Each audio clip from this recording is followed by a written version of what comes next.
दो लड़कियों की एक ऐसी कहानी जो आपको रुला कर रख देगी। दोनों तो मिली थी बचपन में, बट बड़े होते होते जिंदगी की उलझन में ऐसी उलझ कर रह गई, जिसके बारे में हम बस इस मूवी में जानेंगे। मूवी के स्टार्टिंग में हम मीसो नाम की एक लड़की को देखते जो आर्ट गैलरी में एक ड्राइंग को देखने के लिए आती। वहाँ की स्टाफ एक ड्राइंग को दिखाती जिसको सिर्फ पेंसिल की मदद से बनाया गया।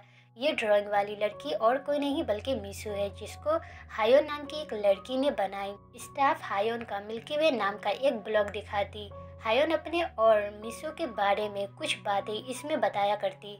स्टाफ ये सब दिखाते हुए हायोन के बारे में पूछती कि वो कहाँ पर है, वो कैसी दिखती है। एक्चुअली में हायोन के बारे में किसी को भी कुछ नहीं पता, कैसी दिखती है, कहाँ पर रहती, इस बारे में किसी को कुछ नहीं पता, सिर्फ मीसू को छोड़कर। बट मीसू हायोन के बारे में कुछ नहीं बताती। तभी उसे वहाँ पर एक जिनवो नाम का एक लड़का मिलता है। ये दोनों एक दूसरे को हाई स्कूल टाइम से जाना करते। मिसू इसे देखकर इग्नोर करते हुए वहाँ से निकलती। मिसू जब घर पर आकर हायोन का ब्लॉग देखती है तो हमें 1998 का समय दिखाया जाता है, जहाँ पर हायोन जिस स्कूल में पढ़ा करती थी वहाँ पर एक लड़की का ट्रांसफर होता है। ये और कोई नहीं मिसू है, जो अपनी माँ को देखकर स्कूल से भाग जाती तो माँ उसे रोकने की कोशिश करती। ये सब होते हुए हायोन देखती। हायोन मिसू का बैग लेकर उसके पास आती तो मिसू ऊपर आने को कहती, बट हायोन को ऊंचाई से डर लगता है, जिस वजह से वो ऊपर नहीं आती।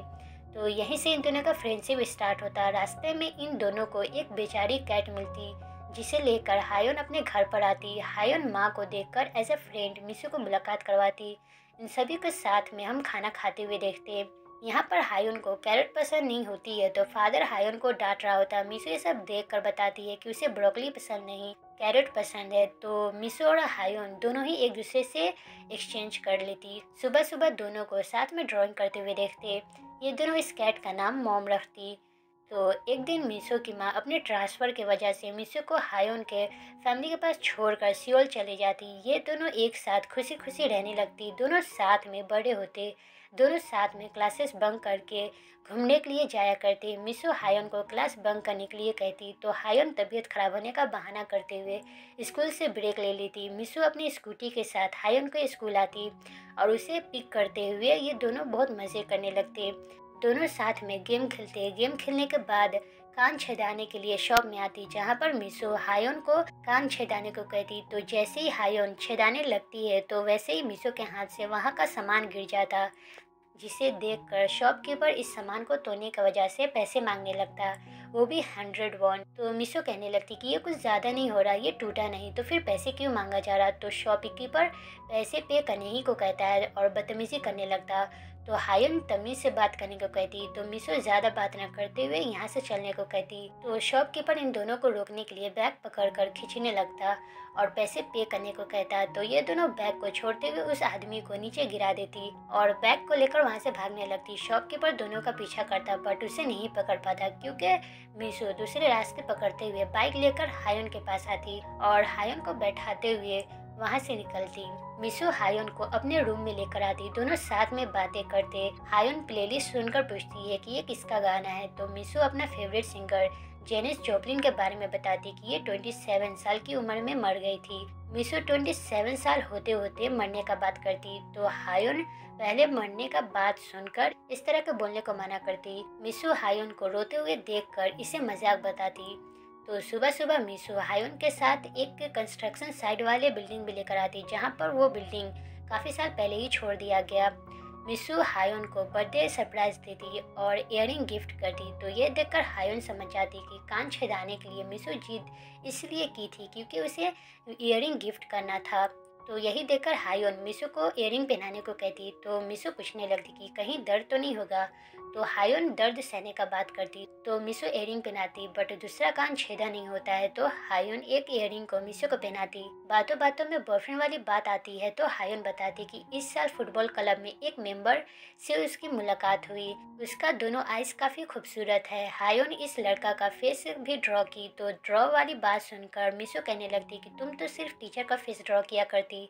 तो हायोन बताती कि ये बंदे का बात कुछ और है। तो मिसो इसे सीरियस देखकर दूसरे दिन मिसो हायोन के स्कूल आती, कुछ लड़के को फुटबॉल खेलते हुए देखती। मिसो उस लड़के को यानी जिनवू से मिलती, जिनवू को अपने पास बुला के उससे बात करने की कोशिश करती, बट जिनवू पूछता है क्या हम जानते हैं। तो मिसो उसके क्लब का एक लड़की के बारे में बताती कि कोई है जो जिनवू को पसंद करती, तो उसके लव को एक्सेप्ट करते हुए दिल ना तोड़ने का बात करता। अगर कभी भी बाई चांस जिन्हू उसका दिल तोड़ा तो मिसू उसे सबक सिखाने का बात करती। तो वहाँ के गार्ड मिसू को देखकर उसे बाहर जाने को कहता। तो मिसू अपना नाम जेनिस जोप्लिन बताते हुए वहाँ से चले जाती। तो हम सोरी क्लब को देखते। ये वो क्लब है जहाँ पर 2 या 3 ग्रुप एक साथ बैठकर कुछ टॉपिक पर बातें किया करते। यहाँ पर इस क्लब में आज बताया जाता है कि जो कोई भी जिसे पसंद करते हैं उसे जाकर डायरेक्ट कह दे। इसके लिए एक गेम खेला जाता है कि अगर यहाँ पर किसी को पसंद करे तो सब हाथों से इशारा करे, जो पसंद ना हो तो इशारा कंटिन्यू रखा जाएगा, या फिर जो पसंद है तो स्टॉप कह के ये गेम यहीं पर खत्म कर सकते। तो यही सब कहते हुए गेम स्टार्ट होता। जिसे सब पसंद करते उसके तरफ इशारा करते, बट दूसरा बंदे की तरफ सब इशारा करना कंटिन्यू रखते। जब हायोन जिन्हू को इशारा करती है तो जिन्हू स्टॉप कह देता और बस ये दोनों डेट पर आते, जहाँ पर जिन्हू पूछता है तुम मेरा ड्राइंग क्यों बनाया करती। तो हायोन बताती कि वो जिस किसी का भी ड्राइंग बनाती है तो ड्राइंग करके उस इंसान को लेकर अपनी फीलिंग समझती। मतलब कि हायोन अपने ड्राइंग के जरिए दूसरे पर्सन को लेकर अपने फीलिंग समझा करती। हायोन जिन्हू का ड्राइंग बनाते हुए एक फोटो लेती और बाद में कंप्लीट करने का बात करती। प्रेजेंट डे में मिसू अपने घर पर आती। हम मिसू की बेटी को देखते। मिसू घर को क्लीन करते हुए फिर से ब्लॉग देखने लगती। तो यहाँ से सीधे 2004 के समय में दिखाया जाता, जहाँ पर हायुन जुनू को लेकर मिसू के बार में आती, जहाँ पर मिसू पार्ट टाइम जॉब किया करती। हायुन उन दोनों को छोड़कर वॉशरूम यूज़ करने के लिए चले जाती। मिसू जिनू से पूछती तुम हायुन को क्यों पसंद किया करते। तो जिनू कहता है कि वो बस हायुन को पसंद करता है और कुछ बात नहीं। तो इस तरह का आंसर सुनकर मिसू कहने लगती कि तुम तो हायुन को अब तक अच्छे से नहीं जान पाए। तो जिनू मिसू से पूछता तुम क्यों पसंद करती। तो मिसू बताती है कि हायुन का आँख खूबसूरत है और वो जब हंसती है तो उसके सामने का 2 दांत नजर आती, ये काफ़ी अच्छा लगता है और चिक पर हायुन का मोल सूट करता है। तो मोल वाली बात सुनकर जिनू कहने लगता हायुन के फेस पर एक भी मोल नहीं। तो ये दोनों इसी बात पर हाँ या ना में कहने लगते कि मिसू कहने लगती कि हायुन का मोल है, बट जिनू ना कहता। तभी वहाँ पर एक बैंड जो गाना गा रही होती है तो वो मिसू को गाने के लिए बुलाता। तो मिसू चले जाती। हायुन जब जिनू के पास आती है तो जिनू हायुन के फेस पर वो मोल नोटिस करता। तो यहीं से हम तीनों को साथ में इंजॉयमेंट करते हुए देखते। ये तीनों बीच पर आकर बहुत से मजे करते, बाइक टू साइकिल रेस लगाती। इन तीनों को लाइफ काफी अच्छे से चल रही होती। एक दिन ये तीनों केव में जाने का डिसाइड करती, जहाँ पर कहा जाता है कि जो कोई भी उस केव में जाकर विश मांगता है तो उसका विश पूरा हो जाता। तो यही सब सोचकर ये तीनों वहाँ पर जाने का डिसाइड करती। आधे रास्ते में हायुन थक जाती है तो हायुन इन दोनों को आगे बढ़ने को कहती। तो मिसू अकेले इन दोनों को छोड़कर आगे बढ़ती। तभी हायुन मिसू का आवाज देती। मिसू जैसे ही टर्न होती है तो हायुन उसका एक फोटो ले लेती, जो सच में बहुत ही खूबसूरत है। हायुन मिसू को अकेले जाते हुए देखकर जिनू को पीछे जाने को कहती, क्योंकि उसको फिक्र है कि कहीं मिसू जल्दबाजी में अपने आप को चोट पहुंचा न ले। तो जिनू हायुन को अकेले छोड़कर मिसू के पास आता। हम केव में देखते मिसू विश मांगती। तभी मिसू की नज़र जिनू के गले में पहना हुआ एक ताबीज पर पड़ता। मिसू इसे देखकर इसके बारे में पूछने लगती। तो जिनू बताता है जब वो छोटा था तब काफ़ी बीमार रहा करता, तो इस वजह से पेरेंट्स इस ताबीज़ को पहनाए। इसके बाद से ही जिनू ठीक रहने लग गया। यही सब कहते हुए जिनू मिसू को किस करने चलता। किस होती है या नहीं ये तो हमें नहीं बताया गया, बट बाद में पता चलेगी। तो ये दोनों जब केव से बाहर आती है तो हम हायुन को देखते। यहाँ पर इन तीनों का रिएक्शन कुछ अजीब होता। हायुन देखी है या नहीं ये बाद में पता चलेगी। जब ये तीनों घर जा रही होती है तो रास्ते में तीनों एक दूसरे से बात तक नहीं करते। हायुन अजीब सी नज़रों से मिसू को देख रही होती। एक दिन मिसू स्कूल ड्रॉप आउट करते हुए अपने बॉयफ्रेंड के साथ सियोल जा रही होती है तो हायुन मिसू को मना करती और साथ में सियोल जाने को कहती, बट मिसू नहीं मानती। हायोन जब मिसू का बाय करती है तो वो मिसू के गले में जिन्हू का लॉकेट देख लेती, जिसे देखकर उसे काफी बुरा लगता। वो शक करने लगती कि जरूर इन दोनों के बीच कुछ न कुछ चल रहा। मिसू हायोन को देखकर समझ नहीं पाती कि वो इतना शांत क्यों हो गई। मिसू लॉकेट को देखती जो टी शर्ट से बाहर आ गया। यही देखकर मिसू समझ जाती कि हायोन शक करने लगी, बट इसके बाद भी मिसू इसे लेकर इग्नोर कर देती, क्योंकि हायोन बेचती है तो इन दोनों के बीच शक वाली बात नहीं आ सकती। तो इसके बाद मिसू अब सियोल आकर रूम रेंट पर ले लेती। मिसू हायोन का लेटर भी लिखा करती, क्योंकि उसका फ़ोन खो गया तो जब तक न्यू फ़ोन ना ले ले तब तक लेटर से बात करने को बात करती। मिसू हायोन को बताती है कि वो सियोल आ गई और एक बार में जॉब भी लग गया और यहाँ तक कि आर्ट क्लासेस भी ज्वाइन कर ली। वहीं हम हायोन को देखते जो अब यूनिवर्सिटी ज्वाइन कर ली। जिस तरह फादर चाहते थे कि हायोन बड़ी होकर टीचर बने तो टीचर में मेजर करने का डिसाइड की। मिसू की बात करूँ तो बार में काम करते करते मिसू अपने बॉयफ्रेंड को एक दिन किसी दूसरी लड़की के साथ देख लेती। तो ये देखकर मिसू अपने बॉयफ्रेंड से ब्रेकअप करते हुए जॉब छोड़कर वहाँ से चले जाती। यहीं से हम मिसू को होटल में जॉब करते हुए देखते। वो कई तरह की जॉब करती। साफ साफ कहूँ तो उसकी लाइफ मुश्किल हो गई। वो इतनी छोटी सी उम्र में स्ट्रगल वाली लाइफ जीने लगी। मिसू की हालत पूरी तरह से खराब हो चुकी होती, बट फिर भी हार ना मानते हुए जिंदगी जीने का सोचती। मिसू हायोन का लेटर भी लिखा करती। मिसू लेटर में झूठ बोला करती कि वो बड़े मजे में है। वो अभी मॉस्को के ट्रेन में सफर करी, कई तरह के प्लेसेस में ट्रैवल भी करी। मिसू वर्ल्ड टूर के बारे में भी झूठ बोलती कि वो वर्ल्ड टूर कर रही, बट किसी को क्या पता कि वो सियोल में मुश्किल भरी जिंदगी जी रही। मिसू ये भी कहती है कि वो कई तरह का जॉब करी जिसमें काफी मजा आ रहा, बिल्कुल मजे में है। इस तरह से दिन पर दिन गुजरती रहती। एक दिन मिसू को पता चलता है कि उसकी माँ का डेथ हो गया। तो फ्यूनरल में हम सिर्फ मिसू को देखते। मिसू के अलावा कोई भी फ्यूनरल को अटेंड नहीं करता। हम मिसू की हालत को देखते जो सच में खराब हो चुकी होती है। हायोन को दिखाया जाता जो अपना स्टडी में बिजी रहती। मिसू का लेटर भी रीड किया करती, उसका रिप्लाई भी दिया करती। उसे लगता है कि मिसू अपना ड्रीम को पूरा करे, बट ऐसा कुछ भी नहीं। एक दिन जब जिनवू हायोन के पास आकर बताता है कि मेडिकल स्टडी के लिए उसे अब सियोल जाना होगा, तो इसे लेकर हायोन को बुरा लगता है कि उसकी फ्रेंड भी अब उसके पास नहीं रही और उसका बॉयफ्रेंड भी अब दूर जा रहा। तो कुछ दिन बाद हम जिनवू को देखते जो सियोल के लिए निकल जाता। हायोन जिनवू को बाय करते हुए घर पर आती तो वो वहाँ पर मिसू को देखते जो अब घर वापस आ गई। मिसू यहाँ पर झूठ बोलती कि वो वर्ल्ड टूर की, बहुत ही मजा आया, बट ऐसा कुछ भी नहीं था।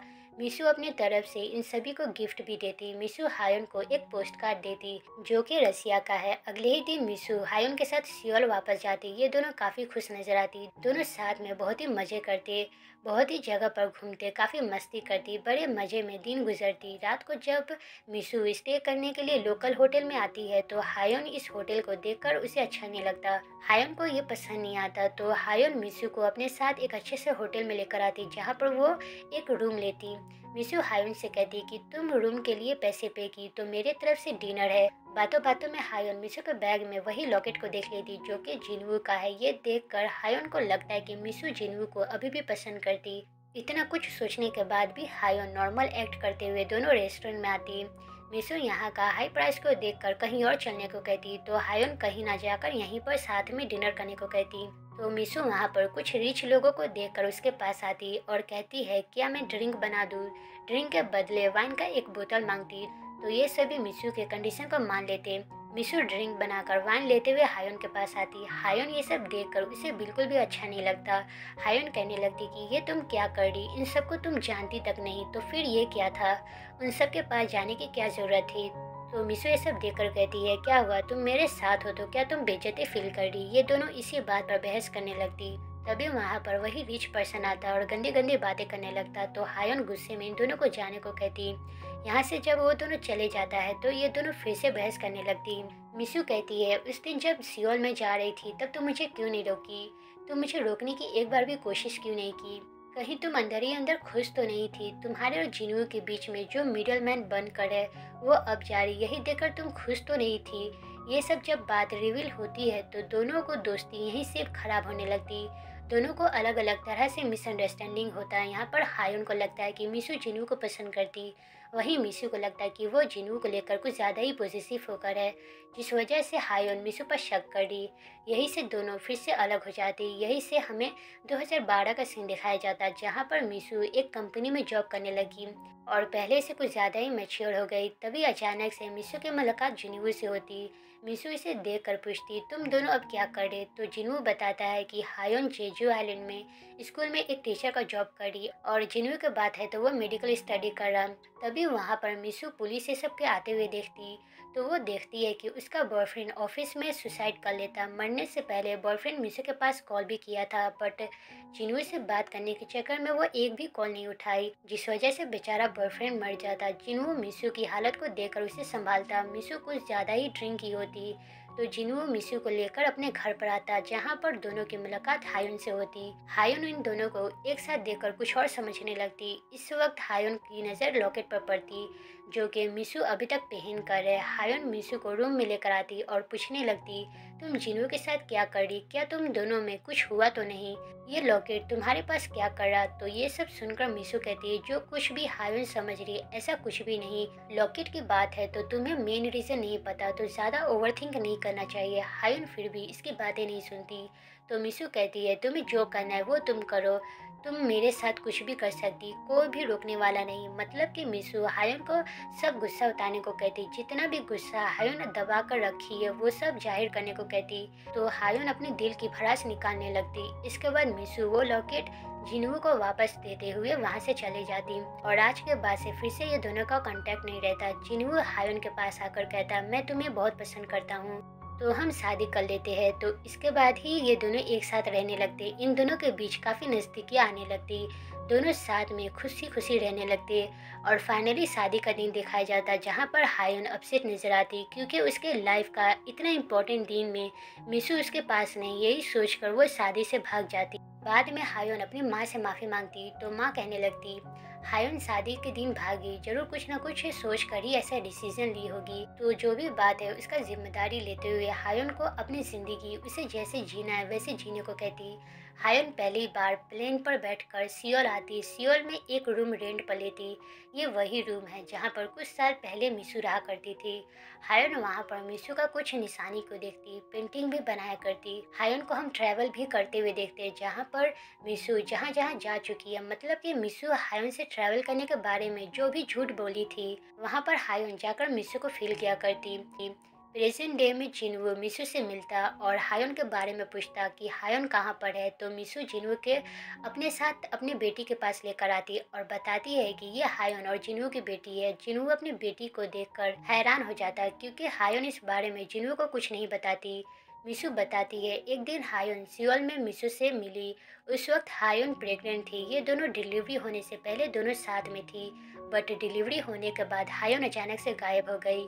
यही सब बताते हुए हायुन अपनी बेटी के साथ घर पर आती। रास्ते में मिसू काफी इमोशनल नजर आती क्योंकि जो कुछ भी मिसू जिनवू से कही वो सब आधा अधूरा सच था।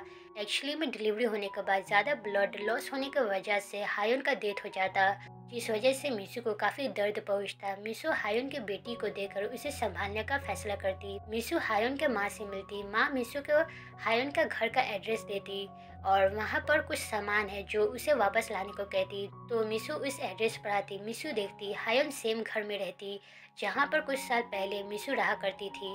वहाँ पर एक ड्राइंग को भी देखती जो और किसी का नहीं बल्कि मिसू का है। मतलब कि हायुन मिसू का फेस ड्रॉ की।